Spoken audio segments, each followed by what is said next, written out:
Hello everyone, তোমরা কেমন আছো? আশা করি তোমরা খুবই ভালো আছো আর আমিও ভীষণ ভালো আছি। চলে আসলাম দিল্লির আরও একটা ব্লগ ভিডিও নিয়ে।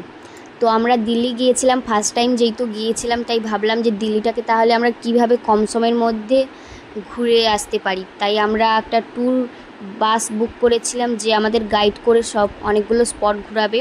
তো আমরা প্রথমে চলে এলাম পার্লামেন্ট হাউসে।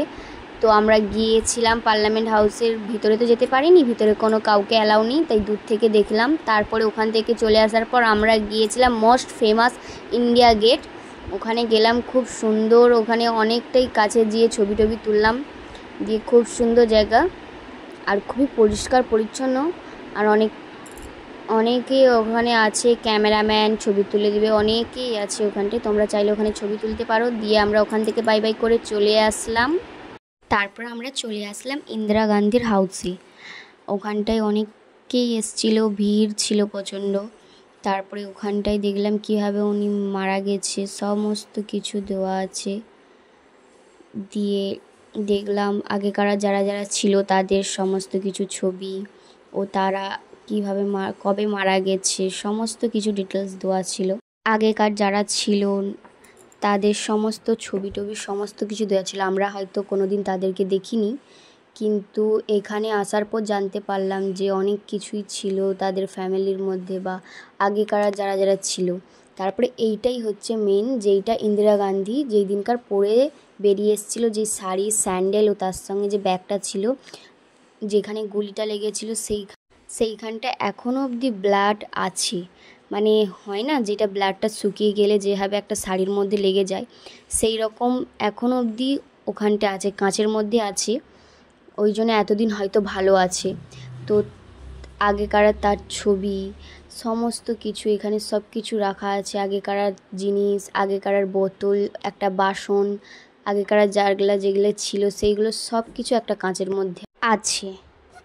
সমস্ত কিছু এখনও অবধি ঠিক সেই রকমই রাখা আছে। ঘড়ি, স্টেপলার, কাঁচি সমস্ত কিছু একটা কাঁচের মধ্যে রাখা আছে। তিনি বই খাতা সমস্ত কিছু এখনও অবধি গোছানো আছে। এবার এলাম আমরা ওনার ছেলের সমস্ত কিছু যেখানে সাজানো, ছেলের যেগুলো যেগুলো জামা কাপড় বই যেগুলো পড়তো সমস্ত কিছু কাঁচের মধ্যে এখানেও সেম রাখা আছে। সব আগেকার ঘরের সব মানে ডিজাইনের কোনো কিছু, সমস্ত কিছু পিতলের জিনিস, এই ছুরি টুরি সমস্ত কিছু। তারপরে আমরা আসলাম ওনাদের হয়তো লিভিং এরিয়া, যেখানে সবাই এসে হয়তো বসতো। আর এইটা হচ্ছে ওনার ছেলের জামা, সেইটা এখনো অবধি রাখা আছে, হয়তো সেটা পড়েছিল হয়তো কোনো দিন, সেইটা এখনো অবধি গোছানো আছে। এখানে এসছি, ওনার ছেলের সমস্ত কিছু দেওয়া আছে, কিভাবে কি সমস্ত কিছু ছবি টবি আছে। আর এইটা হচ্ছে যেই সময় ওনার ছেলের যে বম ব্লাস্ট হয়েছিল, যেই মালাটা পরানো ছিল তার মধ্যে যেই বমটা ছিল, এই প্যান্টটাই দেখে বুঝতে পারলাম যে তখন কিভাবে তাহলে বাসটা হয়েছে।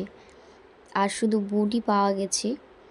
তারপরে আমরা এসছি, হয়তো এটা হয়তো রুম ছিল, হয়তো রুম, হ্যাঁ। তারপরে এটা হয়তো বসার জায়গা ছিল, যাতে সবাই এসে একটু চা কফি খাওয়ার জন্যে। এইটা মনে হচ্ছে খাবার টেবিল ছিল, হ্যাঁ এটা মনে খাবার টেবিলই, যেখানে ওরা খাবার খেতে বসে। তারপরে আর তেমন কিছু ছিল না। তারপরে যেইখানে এসছি, যেইখান থেকে ইন্দিরা গান্ধীকে যেখান থেকে গুলি মেরেছিল, যেইখানে কাঁচটা আছে না, ওইখানে ইন্দিরা গান্ধী দাঁড়িয়েছিল। তারপরে ওখান থেকে আমরা ঘুরে চলে আসছি। আমরা এসি বাস নিয়েছিলাম, নন এসি এসি দুটোই আছে, আপনারা আপনাদের পছন্দের মতন ওয়েবসাইটে গিয়ে চেকিং করে আসতে পারেন। তো আমরা এখন আসছি, আমরা চলে আসলাম দিল্লির কুতুব মিনারে। তো ওখানে এসে অনেকটাই ভিড় ছিল, অনেকে এসেছিলো, আর রোদও ছিল। তখন আমরা দুপুরের টাইমে গিয়েছিলাম, যেহেতু ভালোই রোদ ছিল। তো দেখে খুবই ভালো লাগলো কাছ থেকে। আর ওর উপরে আগে যাওয়ার জন্য পারমিশন ছিল, কিন্তু ওখান থেকে অনেকেই সুসাইড করেছে, যেটা বলছে ওখানকার গাইডরা, যে ওখান থেকে সুসাইড করে নিয়েছিল অনেক বাচ্চারা। তো সেই জন্য ওখানে উপরে যাওয়া এখন কাউকে যেতে দেয় না। তো আমরা চারপাশটা ঘুরলাম, অনেক কিছু ভেঙে গেছে, যেহেতু আগে করার অনেকটাই পুরনো, অনেক কিছু ভেঙে গেছে। ওখানে তেমন হয়তো দেখার কিছু নেই, জাস্ট এখানে তুমি কটা ছবি তুলে নিয়ে বেরিয়ে আসতে পারবে। দিয়ে ওখানটায় চারপাশটায় ঘুরলাম, খুবই সুন্দর লাগলো। কুতুব মিনারটা ইঁট দিয়ে তৈরি, তবুও এত বছর মানে কি বলবো, এত দিন দাঁড়িয়ে আছি, কিছুই হয়নি।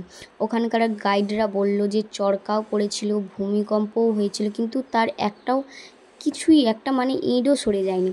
এত সুন্দর। তবে ভিতরে গিয়েছিলাম, ভিতরেও দেখলাম হয়তো মন্দির ছিল, হয়তো ভিতরে বলল কি একটা ছিল যেন ভুলে গিয়েছি।